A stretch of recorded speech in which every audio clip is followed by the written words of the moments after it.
नमस्कार, जय हिंद दोस्तों। स्वागत है आपका एक नए वीडियो में। Welcome to learn smart edu channel. मेरा नाम है अंशुमन सरकार। दोस्तों, प्रधानमंत्री नरेंद्र मोदी जी यूनाइटेड स्टेट्स के दौरे पे गए।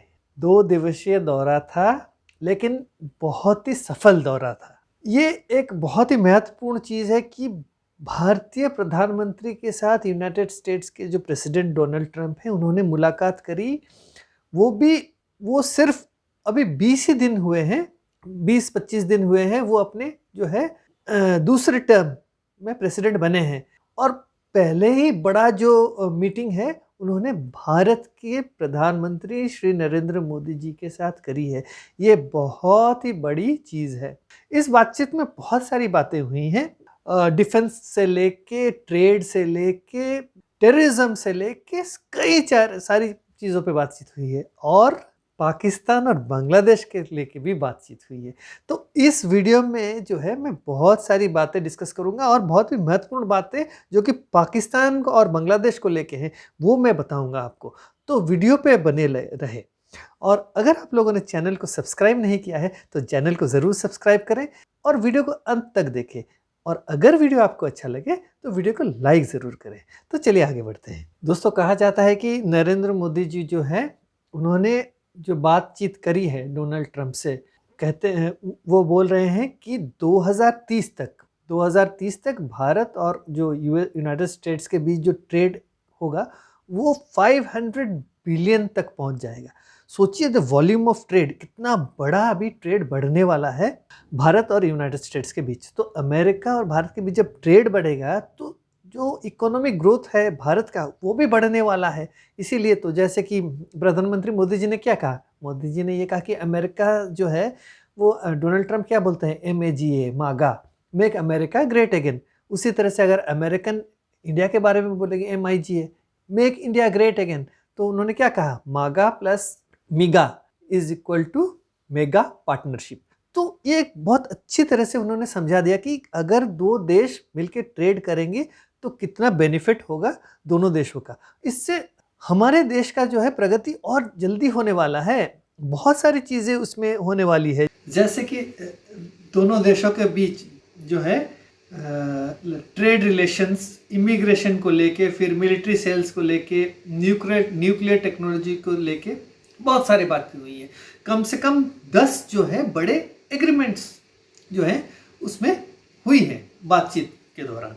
तो अभी जैसे कि हम बात करेंगे F-35 5th जनरेशन जो फाइटर जेट है, स्टेल्थ फाइटर जेट, उसकी बात हमारे पास तो ऑलरेडी राफेल है। अब ये आ जाएगा तो और भी मिलिट्री स्ट्रेंथ बढ़ जाएगी। ऊपर से जो मिलिट्री का जो ट्रेड होगा वो बहुत बड़ा होने वाला है यूनाइटेड स्टेट्स के साथ। ऊपर से न्यूक्लियर टेक्नोलॉजी का ट्रांसफ़र होने वाला है, बहुत सारी चीज़ें होने वाली है। और ये आप सोच लीजिए कि ये 2-3 वर्षों में भारत जो प्रगति का जो पथ पकड़ेगा ना, वो इमीडिएटली एक ट्रैजेक्टरी जो है यूं ऊपर चले जाएगा। तो इतना होने वाला है फास्ट ये सारी चीज़ें। इसीलिए तो डोनाल्ड ट्रंप, देखिए किन किसी से तो नहीं मिले हैं Donald Trump directly Narendra Modi ji से पहले। ये मतलब एक बायलैटरल टॉक्स जो है वो किसी के साथ नहीं हुआ है। वो मिले हैं नेतन्याहू से मिले हैं, क्योंकि ना जो इसराइल का जो क्राइसिस चल रहा था, इसीलिए वो फिर जापानीज प्राइम मिनिस्टर उनके साथ मिले थे। फिर जॉर्डन का किंग जो है, वो सब छोटे मोटे, लेकिन ये बायलैटरल टॉक जो है बहुत ही महत्वपूर्ण है। और उन्होंने पहला ही टॉक भारत के साथ किया है। इसका मतलब आज के डेट में भारत को अमेरिका अपने बराबर ट्रेड पार्टनर के तौर पे अभी वो देख रहा है। वो चाहता है कि भारत जो है उसके साथ ट्रेड साझा करे और बहुत बड़ा ट्रेड हो भारत और उस टेक्नोलॉजी ट्रांसफ़र अमेरिका से होगा। क्योंकि चाइना तो है जो मैन्युफैक्चरिंग का प्रॉब्लम्स क्रिएट कर रहा है, वो सप्लाई चेन तो वही ख़त्म कर रहा है ना। उसके पास सारी टेक्नोलॉजी है, मैन्युफैक्चर वही करता है। लेकिन अभी जैसे कि टैरिफ लगा दिया है डोनाल्ड ट्रंप ने, तो उसने सारी चीज़ें रोक लगा दी है, अभी भेजना भी बंद कर दिया है। तो वो भी है। तो इन सारी बातों में सिक्योरिटी कंसर्न्स को लेके, ग्लोबल जियोपॉलिटिक्स को लेके भी बातें हुई हैं। देखिए चाइना जो है ना, एक तरफा जो वो अभी खेल रहा है, चाइना को भी अभी ये सबक सिखाएंगे। देखिए रशिया का क्या किया उन्होंने रशिया व्लादिमीर पुतिन से ट्रंप ने बात कर ली। बात करने के बाद एक बातचीत, एक मतलब जो है एग्रीमेंट तक पहुंचने की कोशिश कर रहे हैं वो। अगर यूक्रेन के साथ पुतिन का वॉर अगर ख़त्म हो जाता है, रशिया का वॉर अगर ख़त्म हो जाता है, तो रशिया जो है कंफर्टेबल हो गया। एक बार वॉर ख़त्म तो चाइना भी जो है अलग थलग पड़ जाएगा, क्योंकि ना देखिए पुतिन को भी पता है कि चाइना जो है भरोसे लायक देश नहीं है। और एक दो जो महत्वपूर्ण बातें हुई है, मैं तो बेसिकली अभी फोकस करूंगा इस वीडियो को पाकिस्तान और बांग्लादेश को लेके, साथ साथ चाइना को लेके। तो हुआ क्या है अभी, एक उस एग्रीमेंट पे आप देखेंगे एक्स्ट्राडिशन ऑफ द 26/11 परपिट्रेटर। उसमें कौन है? उसमें वो है आपका तहव्वुर राणा। उसका एक्स्ट्राडिशन उसने फाइल करा था। एक्चुअली भारत ने एक एक्स्ट्राडिशन करा था 2019 का रिक्वेस्ट भेजा था अमेरिका को, तो अमेरिका ने उस पर मंजूरी कर दी थी, लेकिन वो गया था अमेरिकन सुप्रीम कोर्ट में। उसने अपील लगाई कि मेरा एक्स्ट्राडिशन नहीं हो सकता है, लेकिन अमेरिकन सुप्रीम कोर्ट ने खारिज कर दिया जनवरी महीने में। तो अभी जो ट्रंप जो है उन्होंने ऑर्डर कर दी कि भाई हाँ इसको एक्स्ट्राडाइट कर दिया जाए। ये एक्चुअली में वो परपिट्रेटर है, वो टेररिस्ट है जो कि मास्टरमाइंड था पाकिस्तान के साथ मिलके, लश्कर तैयबा के साथ मिलके 26/11 का जो अटैक हुआ था भारत में, उसमें शामिल था वो। उसका एक्स्ट्राडिशन होना एक बहुत ही बड़ी बात है। देखिए उससे पहले क्या हुआ था, मोदी जी जब गए फ्रांस, जब गए थे, मतलब फ्रांस होके फिर अमेरिका गए, तो फ्रांस में AI समिट अटेंड करी। तो उस वक्त पाकिस्तान ने क्या किया था, उसी बीच उन्होंने एक तो करा था वो IED ब्लास्ट कराया था LOC में, लाइन ऑफ कंट्रोल में, जो कि हमारे जो एक कप्तान और जो है 2 सोल्जर्स मारे गए। उसके अलावा उन्होंने फिर से दोबारा से सीज फायर वायलेशन किया, उन्होंने गोलीबारी करी LOC में। तो जवाबी कार्रवाई में भारत ने भी गोलीबारी करी। तो उनके यहाँ, हमारे यहाँ घायल हुए थे 2-3, लेकिन उनके यहाँ भी उनके 2 सोल्जर्स और सिविलियन घायल हुए। वो तो छिपाते रहते हैं, ज़्यादा तो कुछ बताएंगे नहीं, लेकिन जब जवाबी हमला हुआ तब वो चुप हो गए। तो एक्चुअली में क्या है, उनको पता है कि ये जो 26/11 वाला मामला जो है दोबारा से वापस अभी आ जाएगा फोकस में, और बहुत सारी बातें और भी खुल के आएंगी सामने। तो इसका जो है पाकिस्तान को बड़ा डर है।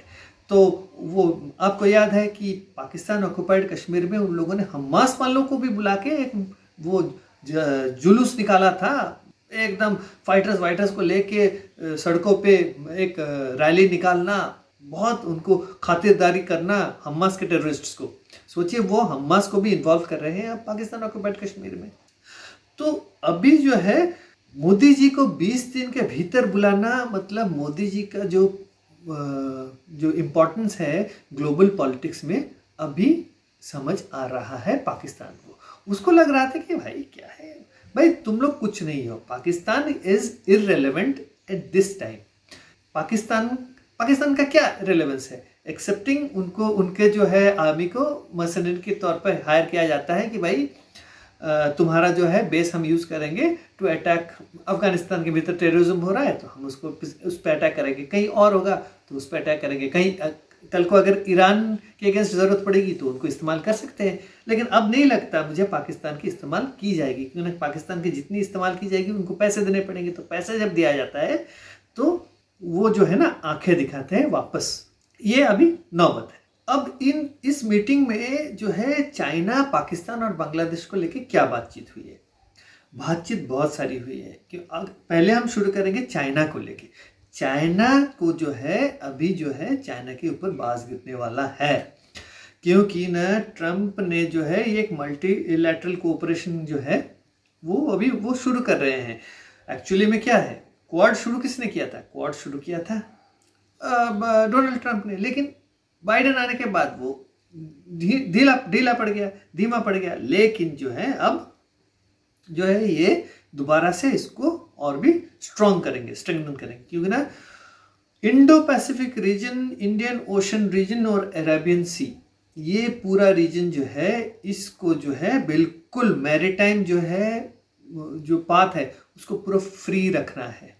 ये चाइना जो अपना जो है ना शाण पट्टी जिसे बोलते हैं, वो दिखाता है साउथ चाइना सी में, जितने भी आस पड़ोस के देश हैं उनको धमकाता है कि भाई ये जगह मेरा है, मैं इस पे कब्जा करूंगा। तो बहुत सारी चीज़ें वो कर रहा है। तो इसको काउंटर करने के लिए भारत के साथ और दूसरे देश है जैसे कि जापान और ऑस्ट्रेलिया, ये मिलके पूरा जो इंडो पैसिफिक रीजन और इंडियन ओशन रीजन, इसको पूरा एकदम they will be cleared. China का जो इंटरफेरेंस है और जो चाइना करने की कोशिश कर रहा है, तो वो समाप्त करने की कोशिश की जाएगी। तो ये चाइना, तो चाइना क्या है? चाइना जो है पाकिस्तान का बाप है। अगर पाकिस्तान के बाप को अगर जो है उसको कंट्रोल में लाया जाए तो अपने आप बेटा कंट्रोल में आ जाएगा। ये पहली बात है। अब दूसरी बात क्या है? दूसरी बात यह है कि चाइना जो है ग्वादर पोर्ट को इस्तेमाल करेगा। वो सोच रहा था कि उससे इस्तेमाल करके वो trade and commerce through Pakistan, वो जो बनाया है CPEC का, चाइना पाकिस्तान इकोनॉमिक कॉरिडोर, उसको इस्तेमाल करके वो ट्रेड करेगा यूरोप और अमेरिका के साथ। तो अब डोनाल्ड ट्रंप जो है, अब मोदी जी के साथ मिलकर उन्होंने क्या किया? उन्होंने एक India middle east Europe corridor बनाया। वो बनेगा कैसे? वो हमारे वेस्ट कोस्ट से सीधे निकलते हुए मिडिल ईस्ट होते हुए, ग्रीस होते हुए, इटली होते हुए अमेरिका पहुंच जाएगा। तो ये एक रूट नया, जिससे कि सड़क हो, रेल हो और पानी मतलब जहाज, ये तीन चीज़ें, इसकी चीज़ों का इस्तेमाल होगा। तो ये ऐसा होगा कि चाइना जो कोशिश कर रहा था डोमिनेट करने की ट्रेड एंड कॉमर्स को, इसका इस्तेमाल करके, ग्वादर इसको इस्तेमाल करके, वो भी धीरे धीरे खत्म हो जाएगी। पाकिस्तान जो सोच रहा था कि मेरा ग्वादर पोर्ट, ये बहुत कमाई होगी इससे, CPEC मेरा बाप चाइना ने बना के दिया हुआ है, तो मैं अब इसी के आमदनी से मैं राज करूंगा। तो गए, उसका सपना अभी गया पानी में। अब बात आके खड़ी हुई कि ग्लोबल टेररिज्म के बारे में बहुत बड़ी चर्चा हुई है इस मीटिंग में, और उसमें कहा गया है कि जितने भी, जहाँ पे भी जगह है जहाँ पे टेररिस्ट पनपते हैं, उन जगहों को ख़त्म किया जाएगा और भारत और अमेरिका उसमें शामिल होंगे। तो ये जो है, ये कमिटमेंट जो है अगेंस्ट टेररिस्ट ग्रुप्स जैसे कि अल कायदा, आईसिस, जैश ए मोहम्मद, लश्कर तैयबा। लश्कर तैयबा और जैश ए मोहम्मद की बात क्यों मैं कर रहा हूँ? क्योंकि ना ये 26/11 वाला जो है अटैक का, तहव्वुर राणा जो है, उसको अब एक्स्ट्राडाइट कर रहे हैं। एक्चुअली तहव्वुर राणा क्या है? तहव्वुर राणा का हिस्ट्री ये है कि वो पाकिस्तान में पैदा हुआ था, वहाँ पे मिलिट्री स्कूल में पढ़ा था। तो उसकी दोस्ती थी, ये आपका दूसरा जो परपिट्रेटर है 26/11 का, जिसने रेक्की मारी थी, आपको याद है? डेविड कोलमैन हेडली जो था, डेविड कोलमैन हेडली और ये स्कूल मेट्स थे। तो ये पढ़े थे मिलिट्री स्कूल में। फिर उसके बाद ये तहव्वुर राणा जो है वो बन गया था डॉक्टर, वो बना था डॉक्टर पाकिस्तानी मिलिट्री में। फिर उसने क्या किया? वो भगोड़ा बन गया, वो डेजर्ट करके चला गया कनाडा में जाके वहाँ पे उसने कई तरह के बिजनेस शुरू करे, वहाँ पे बस गया। तो उसने जो है वो हेल्प किया था ये डेविड कोलमैन हेडली को, जब वो आया था पूरी मदद की थी, लॉजिस्टिकल सपोर्ट वगैरह। जो भारत में जो रक्की मारा था, जैसे कि मुंबई में 26/11 का जो अटैक था, उसका सारा वीडियो यही डेविड कोलमैन ने किया था, और वो लाके फिर पाकिस्तान के जैश ए मोहम्मद और लश्कर तैयबा, उनको ये वीडियो वगैरह हस्तांतर किया था। तो इसका जो है बहुत प्रमुख भूमिका थी। अगर इसको पकड़ा गया, ये अगर भारत लाया गया, तो ये जो चीज़ें बताएगा, अभी पाकिस्तान जो है पूरे ग्लोबली नंगा होकर खड़ा होगा। It will be exposed as the perpetrator of terrorism across the globe including India. और ये जब हो जाएगा तो पाकिस्तान का जो बचा कुचा जो भी इज्जत है वो अब बिल्कुल ख़त्म हो जाएगा। तो ये है, तो इसीलिए तो पाकिस्तान जो है अभी फड़फड़ा रहा है, फ्रस्ट्रेटेड है अभी पाकिस्तान। आसिम मुनीर अभी फ्रस्ट्रेटेड है, बोल रहा है कि हमारा करा धरा अगर ये आके फिर प्रेस को अगर कुछ बता दिया है तहव्वुर राणा, तो हम तो गए काम से, तो ये अभी लाया जाएगा। तो अभी उनके जो है पसीने छूट रहे हैं, ये आसिम मुनीर और ये शहबाज शरीफ के। अब बांग्लादेश के बारे में क्या कहा, बांग्लादेश के जब पूछा गया तो बांग्लादेश के बारे में डोनाल्ड ट्रंप ने कहा कि बांग्लादेश का जो है वो अभी भारत पे छोड़ता हूँ, बांग्लादेश जो है वो अभी प्राइम मिनिस्टर डिसाइड करेंगे। मतलब अभी प्राइम मिनिस्टर नरेंद्र मोदी के हाथ में है कि बांग्लादेश को लेके मोदी जी क्या कर रहे हैं। देखिए, बांग्लादेश को पैदा किसने किया था, पैदा भारत ने किया था। तो जब पैदा भारत ने किया है तो उसके जो प्रॉब्लम्स हैं वो भारत को ही बोलना है ना। अमेरिका में, अमेरिका का क्या है, अमेरिका को सिर्फ मिलिट्री बेस चाहिए था। अब आज नहीं मिलेगा, अगर कल को अगर भारत वहीं सेंट मार्टिन आइलैंड में मिलिट्री बेस बनाता है तो so far so good, America will be also happy. क्योंकि ना अमेरिका को एक काउंटर चाहिए to China, and India is the best counter in Asia जो कि काउंटर कर सकता है चाइना को, मिलिटरीली हो, ट्रेड से हो, किसी भी रिलेटेड काम से हो। India way can counter China. India is the only country now in the world to counter China. ये तो प्रूवन है, इस पे कोई दो राय है नहीं।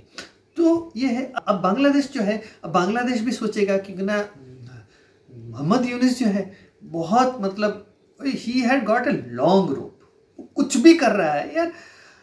शेख मुजीब का घर भी तुड़वा दिया, मतलब कुछ भी कर रहा है वो वहाँ बैठ के। अब उसको भी नकेल डालना पड़ेगा। तो अब देखते हैं क्या है, उस बारे में हम बात करेंगे। लेकिन अब पाकिस्तान के बारे में बात करेंगे। पाकिस्तान जो है, पाकिस्तान भी अभी देख रहा है कि बांग्लादेश में उसका दांत नहीं गल रहा है। अभी ये हरकतें 2-3 दिन किया उसने LOC में भारत के साथ, तो ऊपर से टेरर एक्ट्स इतने हो रहे हैं पाकिस्तान के भीतर। तो उसने क्या किया हुआ है, उसने अभी टर्की के साथ दोस्ती की है, सऊदी के साथ दोस्ती की है, क्योंकि ना कोई तो इन्वेस्ट करने के लिए तैयार नहीं है। एक टेरर मुल्क है, उसमें कौन क्या इन्वेस्ट करेगा। तो उसने इनवाइट करा था रिसेप तैयब एर्दोगन को। अब टर्किश प्रेसिडेंट जो है वो आके पहुंच गया आपका पाकिस्तान। पहले तो गया था इंडोनेशिया, फिर मलेशिया, फिर आके पहुंचा अभी पाकिस्तान। पाकिस्तान 5 साल बाद आया है। तो शहबाज शरीफ बहुत ही खुश गदगद हो गया। वो और आसिफ जरदारी भागे भागे गए जाके, मतलब ऐसे तो नॉर्मल कोई एयरपोर्ट में वो उनको रिसीव नहीं कर सकते। वो एयरफोर्स बेस में जाके उनको वेलकम करा। वेलकम करने के बाद फिर बहुत सारी बातें उसमें MOUs एग्रीमेंट हुई, करीबन शायद 20-25 होंगे एग्रीमेंट उन्होंने साइन करा है कि MOU साइन करा है। अब पाकिस्तान और टर्की के बीच जो है वो क्या है, वो $1.5 बिलियन का ट्रेड होता है। अब उसको अब जो है टर्की जो बोल रहा है हम $5 बिलियन का ट्रेड करेंगे। इसीलिए उसने कई सारे MOUs और कई अपना जो बिजनेस टीम और मिनिस्टर्स वगैरह लेके आया है। फिर क्लोज डोर मीटिंग हुआ है, बहुत सारी बातें हुई हैं और क्लोज डोर मीटिंग बहुत सारी चीज़ें हुई है। वो गया भी था, अब एर्दोगन जो है गया था, वो बिजनेस फोरम को भी एड्रेस करा है वहाँ पे। अब देखिए बिजनेस फोरम को, उस फोरम में उसने एड्रेस करा है। उसने पता है क्या किया वहाँ, उसने गाज़ा, पैलेस्टीन और कश्मीर की बात की है। ना जान ना पहचान, मैं तेरा मेहमान, मतलब कोई ज़रूरत नहीं थी जहाँ पे गाज़ा के लेके। ये पाकिस्तान जो है बहुत ज़्यादा अपने आप को to prove that we are pure Muslims, ये पैलेस्टीन और गाज़ा का जो है उसमें घुस रहे हैं वो लोग। तो पैलेस्टीन और गाज़ा ये पहली बात। फिर कश्मीर इशू, ये जो एर्दोगन है for no reason he is, वो अपना जो है टांग अड़ा रहा है कश्मीर इशू में। कुछ तुझे क्या पड़ी है भाई, तू अपना देश को संभाल। एक्चुअली में क्या है ये, एक्चुअली में ये है रीज़न कि पाकिस्तान को वो बोल रहा है कि मैं कश्मीर के बारे में बोलूँगा तो तू एक काम कर, मैं नॉर्थ साइप्रस को क्लेम करता हूँ तो मेरे कंट्रोल में है, तो वो मेरा कैसे हो जाए, तू उस पर सपोर्ट करना। क्योंकि साइप्रस के अंदर जो है एक ग्रीक और एक टर्किश 2 रीजन है। तो नॉर्थ साइप्रस जो है वो टर्की क्लेम करता है। तो अब टर्की चाहता है कि साइप्रस का नॉर्दर्न पोर्शन उसके साथ जो है मिल जाए।